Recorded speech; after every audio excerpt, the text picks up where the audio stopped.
सारा बाल गीला होगा। दिख गया। और ये तेरी जुत्ती और फोटो में तो बहुत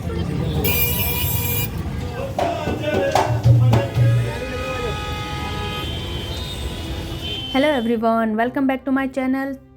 तो कैसे हैं आप सब? उम्मीद करती हूँ आप सब ठीक होंगे और स्वस्थ होंगे। तो स्वागत है आपका एक और नए व्लॉग में। तो ये जो मैंने अभी लास्ट वीडियो डाली थी उसके आगे से स्टार्ट है। तो उसमें हम पहुँच गए थे जयपुर। तो ये है जयपुर की पिंक सिटी। तो यहाँ पे सारी शॉप्स एक ही जैसे कलर की हैं और एक ही जैसे साइज़ की हैं, इसलिए इसको पिंक सिटी बोलते हैं। इसका कलर एग्जैक्ट तो पिंक नहीं है, ये गेरुआ कलर सा दिख रहा था मुझे।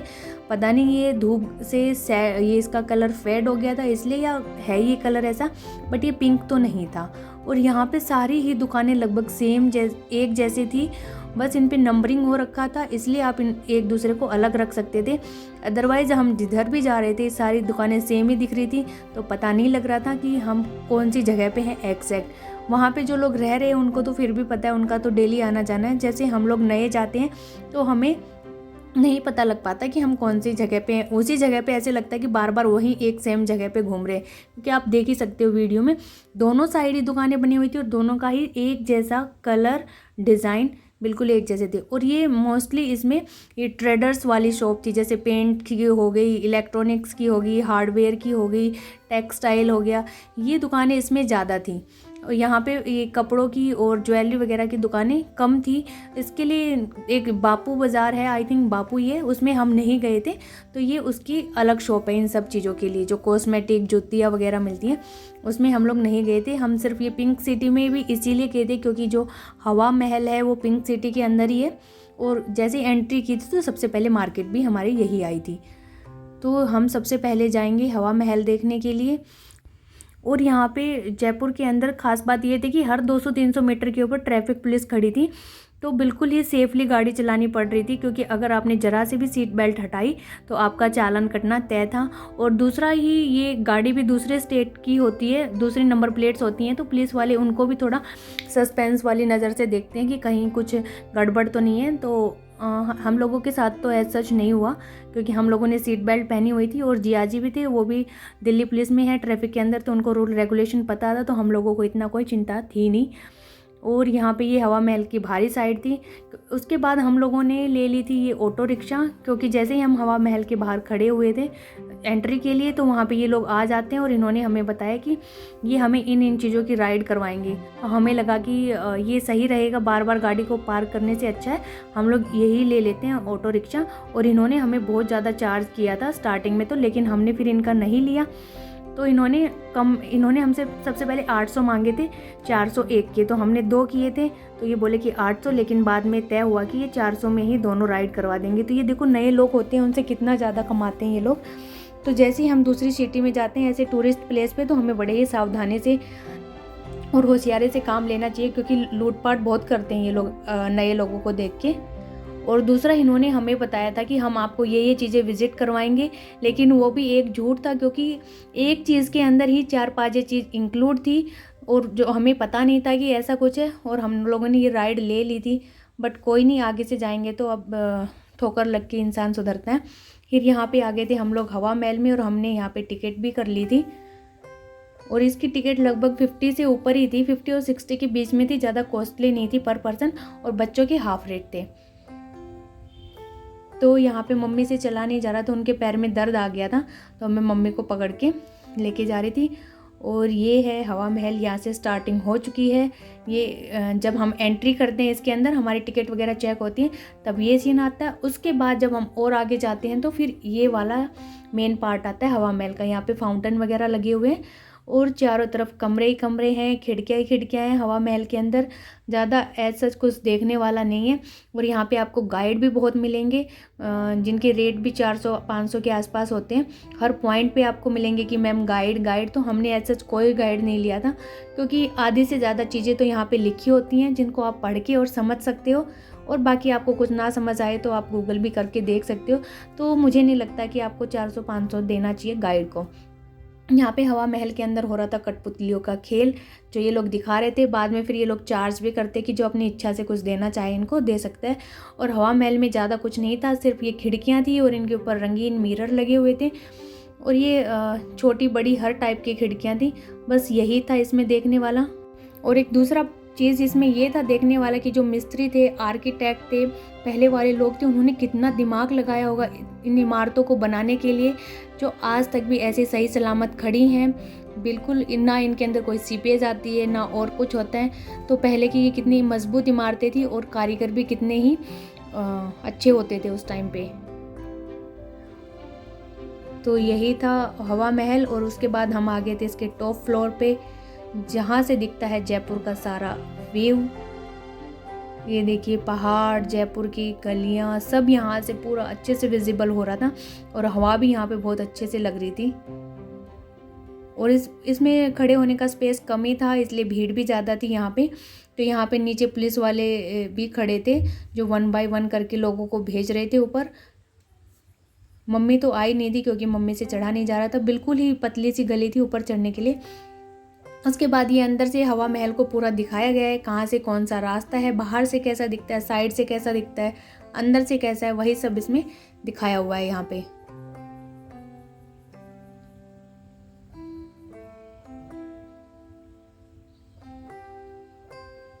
ये देखो, ये जो साइड में सड़क है यहाँ से ये ऐसे दिखता है। दूसरा यहाँ पे ये थी कौन से राजा हैं, ये उनकी फ़ोटो है, यहाँ पे लिखा हुआ है सवाई राजा प्रताप सिंह, ये उनके फ़ोटो हैं, यहाँ पे बनाया गया स्टेचू। उसके बाद ये एग्जिट का रास्ता था, क्योंकि हमने तो सारा देख ही लिया था हवा महल। उसके बाद हम बाहर निकल रहे थे यहाँ से।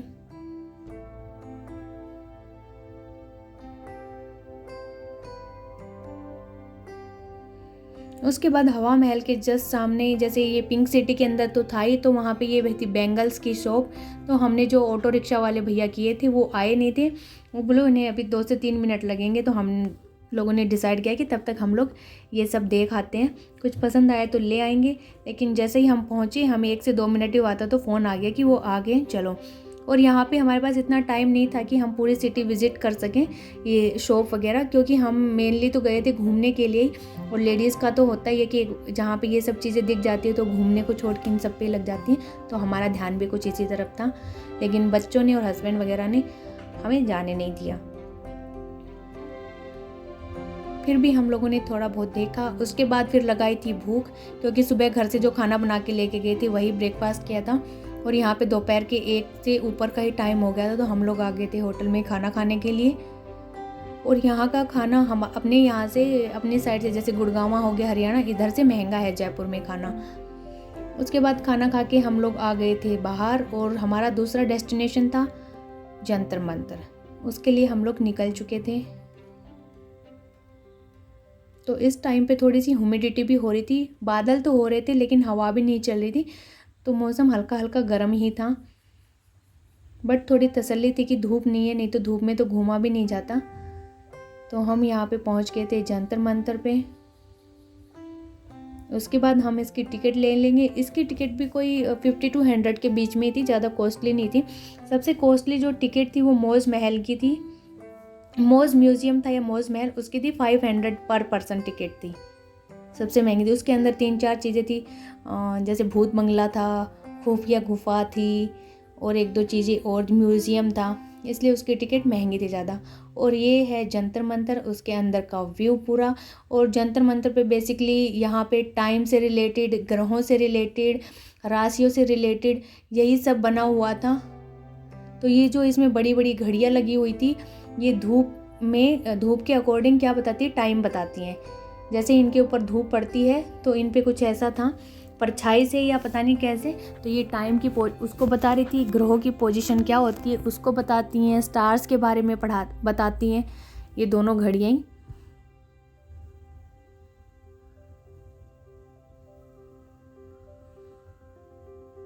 और ये सब दीवारें भी इसीलिए बनाई गई थी, ये भी किसी ना किसी चीज़ की पोजीशन को बता रही थी। और इसका मेन रिलेशन था सूर्य से। जैसे सूर्य की इनके ऊपर रोशनी पड़ती थी तो इनकी जो परछाई बनती थी उसके अकॉर्डिंग ये सारा कुछ बताती थी। और यहाँ पे अलग अलग राशियों के भी बने हुए थे। जो राशियाँ हैं वो साल के 12 महीनों को बताती थी कि अब साल पूरा कंप्लीट हो गया है, उन सब के बारे में बता रही थी। तो पूरी की पूरी 12 राशियाँ वहाँ पे लिखी हुई थी। और यहाँ फिर जैसे ही हम जंतर मंतर में गए थे, वहाँ पे घुसते ही बारिश स्टार्ट हो गई थी। तो हम लोग थोड़ी सी देर खड़े हो गए थे कि बारिश बंद हो जाएगी तो हम घूमेंगे। उसके बाद हमने सारा ये विज़िट किया, बच्चे घूम घूम के अपना देख रहे थे। उसके बाद हम इसके अंदर वाले पार्ट में चले गए थे, जो इसका इंटरप्रिटेशन सेंटर था, जहाँ में हम क्या है जंतर मंतर के अंदर उन सब चीज़ों के बारे में बताया गया था। अंदर पूरा वीडियो के थ्रू बताया गया था हमें। और ये हर उसके अंदर मोन्यूमेंट के अंदर उसकी एक मतलब कि ऐसे तस्वीर बनाई गई है जिससे आपको समझ में आ जाए कि कौन चीज़ कहाँ पे है। हवा महल में थी, ये जंतर मंतर में भी बताई गई है।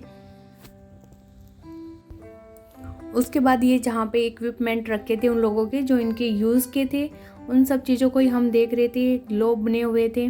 उसके बाद हम लोग अंदर आ गए थे और यहाँ पे कैमरा अलाउड नहीं था। पुलिस वालों ने कैमरा बंद करवा दिया था कि कोई वीडियो या फ़ोटो नहीं होगी यहाँ पे। उसके बाद हम वहाँ से निकल चुके थे जंतर मंतर को देख के। और वहाँ पे बारिश थी, लेकिन हम जैसे इस साइड पे आए तो इधर कोई बारिश नहीं थी, सिर्फ सूखा पड़ा हुआ था।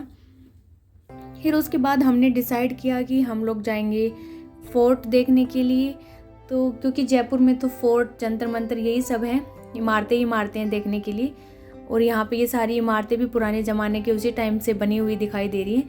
तो इधर हम आ गए थे आमेर का किला देखने के लिए, जो सवाई राजा मानसिंह द्वारा बनाया गया हुआ था और जो पहाड़ों में जाके था अंदर।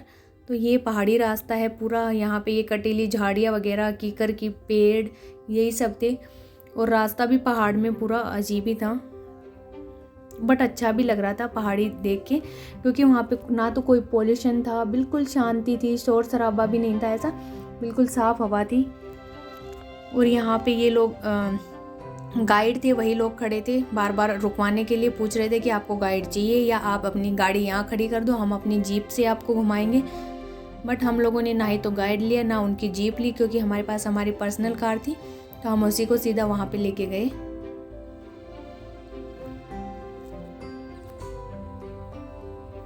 और यहाँ पे जो ये किले बने हुए थे, ये पहाड़ों के बीच में बने हुए थे। जितने भी किले थे सब पहाड़ों के बीच में बने हुए थे और उनके चारों तरफ पहाड़ थे। तो यहाँ पे ये आ चुका है आमेर का किला, और ये देखने में बहुत ही बड़ा था। और ये इसके साइड में थी पानी, क्योंकि इसके किले का जितना भी पानी था वो सारा यहीं आके इकट्ठा होता था, सेंट्रलाइज किया हुआ था इन्होंने।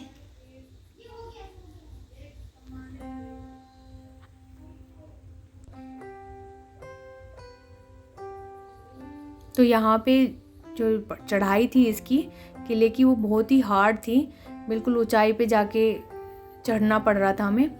और यहाँ पे जो ये शॉप्स थी किसी भी चीज़ की, वो थी भी बहुत महंगी, बहुत हाई चार्ज कर रहे थे हर चीज़ के। तो यहाँ पे हम लोगों से पहुँचते पहुँचते ये देखो, ये भी गाइड ही था, और पहुँच गए थे किले की साइड में। वैसे तो हमने मैप भी लगाया हुआ था, फिर भी थोड़ा सावधानी के लिए हम लोगों से पूछ लिया था एक दो बार। तो ये गांव से होके जा रहा था रास्ता, और इसकी चढ़ाई जो थी पहाड़ों में था, तो ऐसे लग रहा था कि डर ही लग रहा था देख के, कभी गिर विर ना जाए। मम्मी को तो डर लगने लग गया था। और इसकी आमेर के किले की टिकट भी 100 के आसपास थी, आई थिंक 102 110 कुछ ऐसे ही थी, या आई थिंक पता नहीं 150 थी, मुझे याद नहीं है। और यहाँ हम इसमें पहुँचे तो यहाँ पे भी स्टार्ट हो चुकी थी बारिश ज़ोर ज़ोर से, और यहाँ पे तो बहुत ज़्यादा ही बारिश आ गई थी। हमें यहाँ पे लगभग आधा घंटा इसके अंदर ही खड़ा रहना पड़ा, क्योंकि बारिश इतनी ज़्यादा थी कि हम लोग जा नहीं सकते थे और कपड़े गीले भी नहीं कर सकते थे, क्योंकि फिर गाड़ी में भी बैठना था तो अनकम्फर्टेबल हो जाता और गाड़ी भी गीली हो जाती। तो फिर यहाँ पे हम बच्चे और मेरी ननद हम चारों पाँचों गए थे। उसके अंदर एक मंदिर भी था, माँ सीरा देवी का मंदिर था, तो हम लोग वो देखने गए। बारिश में भीगते भीगते ही भाग के गए थे। फिर हमने डिसाइड किया कि बारिश थोड़ी हल्की हो गई थी, तो चलो एक बार थोड़ा सा तो भीगेंगे, लेकिन घूमते घूमते सूख जाएंगे। तो हम लोग दौड़ दौड़ के हर जगह पे पहुंच गए थे। और ये है आमेर का किला अंदर से, और ये भी एकदम इतना अच्छा बना हुआ था, बिल्कुल देखने वाली चीज़ थी। इसको देख के बिल्कुल मज़ा आ गया था कि कैसे पहले राजा महाराजाओं ने इतने अच्छे अच्छे घर बनाए हुए थे, और कितना दिमाग होता था उन लोगों के अंदर कितने प्रैक्टिकल थे, कितनी मेहनत से बनाया हुआ है। अब तो हर चीज़ रेडीमेड सी आने लगी है और उन्होंने कितनी अच्छे से सब कुछ बनाया हुआ था। हर चीज़ जिसको मतलब कि देख के ही आत्मा को ऐसी शांति सी मिल रही थी वहाँ पे। और यहाँ पे ये देखिए हम गीले हो चुके थे पूरे, और जो टीका लगवाया था मंदिर में वो भी फैल गया था। बट जैसे जैसे घूमे, हवा चली, सूख गए थे हम लोग। और ये भी अंदर से बहुत बड़ा था ये किला भी। और ये था इसके बाहर का व्यू जो इसकी खिड़कियों से दिखाई दे रहा था। वहाँ पे जो पानी का तालाब सा है, तो ये किले का जितना भी पानी है बारिश का सारा वहाँ जाके इकट्ठा हो जाता है। इन्होंने पता नहीं कोई ऐसा रास्ता बनाया हुआ है जिसके थ्रू ये सारा उधर चला जाता है। और ये सब था इसके किले के अंदर के सीन, जो भी ये उनके आई थिंक नहाने का बाथ टब वगैरह था। इसमें होल किए हुए थे पानी के निकलने का, और ये भूल भुलैया टाइप्स का था। इसके काफ़ी सारे दरवाजे थे। और यहाँ पे कमरों का भी पता नहीं चल रहा था कि कौन से कमरे का दरवाज़ा कौन सा है, कौन सा रास्ता है जाने का, क्योंकि एक भूल भुलैया टाइप्स का था। और घूमते घूमते हम लोग इसके और अंदर चले गए थे किले में। और यहाँ पे बारिश हो रही थी तो उसी का पानी अंदर आ रहा था यहाँ से। तो ये देखो अंदर से और भी ज़्यादा बड़ा था ये किला। पता नहीं बहुत ही ज़्यादा जगह में बना हुआ था, बहुत ज़्यादा जगह एक्वायर की हुई थी इसने, क्योंकि ये अंदर से भी इतना बड़ा है, इसके बाहर भी ये इतना बड़ा था। और हर तरह मतलब कि जहाँ भी हम देख रहे थे एक से बढ़कर एक काम किया हुआ था इसके अंदर। कारीगरी एक नंबर की थी इसमें। ये देख सकते हो आप, पूरे मिरर लगे हुए हैं छत के ऊपर। कितना अच्छा लग रहा है ये देखने में भी। और ये अभी भी खराब नहीं हुआ है ये काम, बिल्कुल इतनी बारीकी से किया हुआ काम था इसमें, जो देखने में बहुत ही सुंदर लग रहा था। और महल के अंदर ही था बगीचा।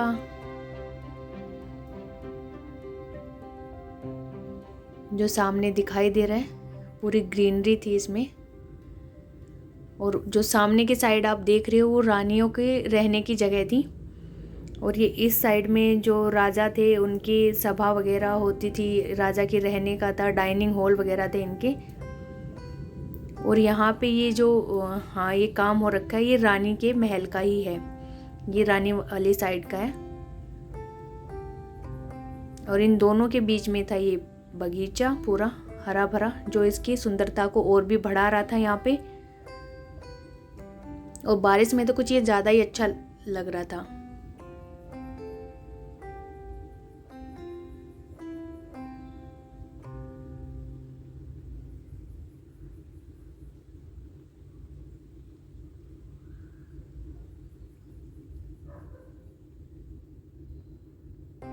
और ये था रानी का कमरा, जिसमें बाहर से शीशा लगाया हुआ था। इसके दरवाजे थे ये चंदन की लकड़ियों के बने हुए थे, और हाथी के दांत का काम हो रखा था इन दरवाजों पे। अभी तो इन पे सब पे शीशे लगा दिए ताकि कोई खोलने की कोशिश ना करे। और इसके अंदर थी रानी की पालकी, जो शीशा लगा हुआ है तो इतने अच्छे से विजिबल नहीं हो रही है।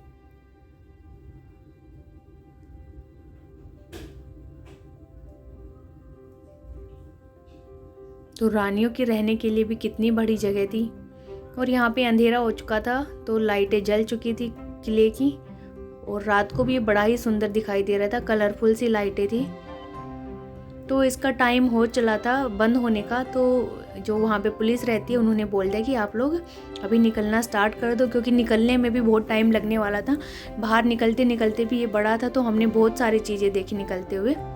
तो ये इसके एग्ज़िट का डोर था। उससे पहले हम लोग एग्ज़िट होते होते एक बार छत पे भी चले गए थे देख व्यू लेने के लिए। और इन किलों से इसका जो व्यू होता है सनसेट का वो बहुत ही अच्छा दिखाई देता है, लेकिन हमारा लक इतना अच्छा नहीं था क्योंकि बारिश हो गई थी, तो सन तो वैसे ही नहीं आने वाला था, तो कोई व्यू दिखाई नहीं दे रहा था।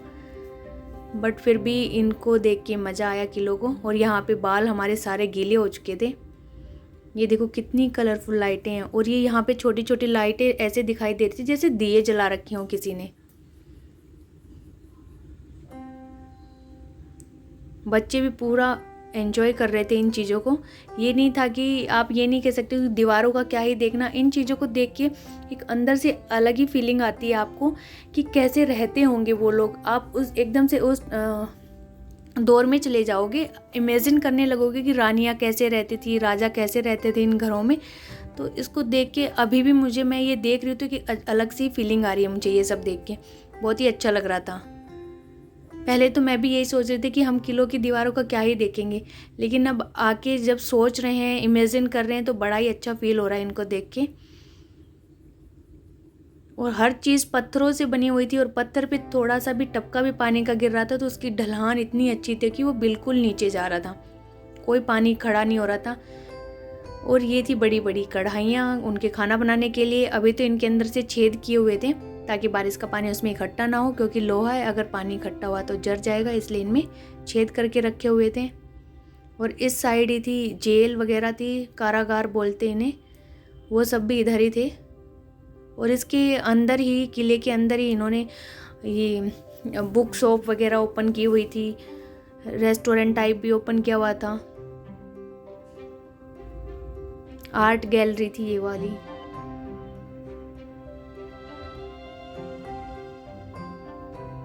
म्यूजियम है ऊपर की साइड। और इसके अंदर ही शाम को टाइम होता है, लाइट शो होता है, लेकिन शो का टाइम ना अलग अलग होता है। तो हम 7 बजे के आसपास थे इसके अंदर, तो उस टाइम पे बारिश हो रही थी तो वो कैंसिल हो गया था। 8:30 बजे वाला था, बट हम इतनी देर नहीं रुक सकते थे यहाँ पे, क्योंकि हमें होटल में भी चेक इन करना था। हम लोग एक बार भी आने के बाद वहाँ होटल में नहीं गए थे, बस हस्बैंड कॉल करके ही फॉलो अप ले रहे थे कि हमारा बुक है ना, कभी पता चले कि हम वहाँ पे जाएं और वो बोल दे कि हमने किसी दूसरे को अलॉट कर दिया। मम्मी हमारे साथ नहीं गई थी महल के अंदर, क्योंकि उनके पैरों में दर्द हो रहा था, तो वो बाहर ही खड़ी थी और वो वहाँ से देखिए हाथ हिला रही है, वहाँ पे खड़े थे। और हम यहाँ पे आ चुके हैं महल के बाहर। और वो जो चारों तरफ बाउंड्री दिखाई दे रही है, ये चारों तरफ महल की बाउंड्री थी, बहुत ऊंची। एक बार तो हमारा मन था कि हम इस पे भी जाएंगे, बट यहाँ पे अंधेरा हो गया था और बारिश के कारण हमें देर भी हो गई थी, नहीं तो हम 1-2 बार तो कुछ सीढ़ियाँ तो वहाँ पे भी चढ़ती। और नीचे हमारी कार खड़ी हुई थी, हम कितने ऊपर थे। उसके बाद हम लोग निकल लिए थे यहाँ से, और रास्ते में ही पड़ रहा था यहाँ पे जल महल। जल महल में हमने वैसे तो नहीं गए थे, क्योंकि उसकी बंद था अभी जल महल, कोई बोटिंग वगैरह नहीं हो रही थी, बस ये रोड के किनारे ही था, तो हमने वहीं से देखा था इसको खड़े होके। और रात में यहाँ पे भी काफ़ी लाइटिंग वगैरह थी, शॉप वगैरह थी, और ये चारों तरफ इसके पानी था और अंदर जाके वहाँ पे जल महल है, तो हमने बस इसको दूर से ही देखा था। और ये भी सोचने वाली बात थी कि देखो एक महल कितने सालों से पानी के अंदर खड़ा है, ना उसमें कोई तोड़फोड़ हुई है, ना सीपेज आती है, ना वो गिरता है, तो मतलब कि कितना दिमाग लगाया होगा उन लोगों ने इसको बनाने में। तो ऐसी चीज़ें ना हमें देखनी चाहिए, जिससे हमें पता चलता है कि हमारे जो पहले लोग थे, पूर्वज थे, उन्होंने कितना दिमाग लगा के चीज़ों को बनाया था। तो फिर हम रास्ते में हमने डिनर भी बाहर ही कर लिया था, और हम आ गए थे अब होटल में चेक इन के लिए। और यहाँ पे टाइम हो गया था 9:30-10 बजे के आसपास का टाइम हो गया था, और सब यहाँ पे थक चुके थे अच्छे वाले, क्योंकि रात को भी लेट ही सोए थे, और दूसरे दिन पूरे दिन सब ने घुमाई की अच्छे से। और यहाँ पे होटल भी जो हमें मिला था काफ़ी अफोर्डेबल रेंज में था और बहुत ही अच्छा था, देख के मन एकदम खुश हो गया। तो हमने 3 रूम बुक किए थे यहाँ पे, क्योंकि हम 2 फैमिली थी और एक तीसरी मम्मी थी, तो और बच्चे भी थे 3-3, तो 2 रूम से नहीं हो रहा था, इसलिए हमने 3 रूम बुक किया। और ये वाला रूम है बच्चों का और मम्मी का, तो इसका बाथरूम है था, और साइड में इसमें एक एक्स्ट्रा बेड भी लगा हुआ था, तो फिर ये हमने इन तीनों को दे दिया था, चारों को। टीवी वगैरह भी थे, हर रूम में विंडो थी, प्रॉपर वेंटिलेशन था, एसी था पूरा, वाईफाई वगैरह सब था यहाँ पे इसमें, इस रूम में। और यहाँ पे हमारा ब्रेकफास्ट भी इंक्लूड था इसमें। और फिर सब बहुत थक चुके थे, तो सब अपने अपने रूम में जा चुके थे यहाँ पे हम लोग। और मैच आ रहा था आज, फाइनल भी था इंडिया का, तो हमने वो भी देखा। तो यही था हमारा व्लॉग, फर्स्ट डे यही था ट्रिप का। तो होप आपको ये पसंद आया होगा। अगर आपको व्लॉग पसंद आया है, कुछ भी पसंद आया व्लॉग में, तो प्लीज़ वीडियो को लाइक करना, चैनल को सब्सक्राइब करना और कमेंट करना ना भूलें। And thanks for watching.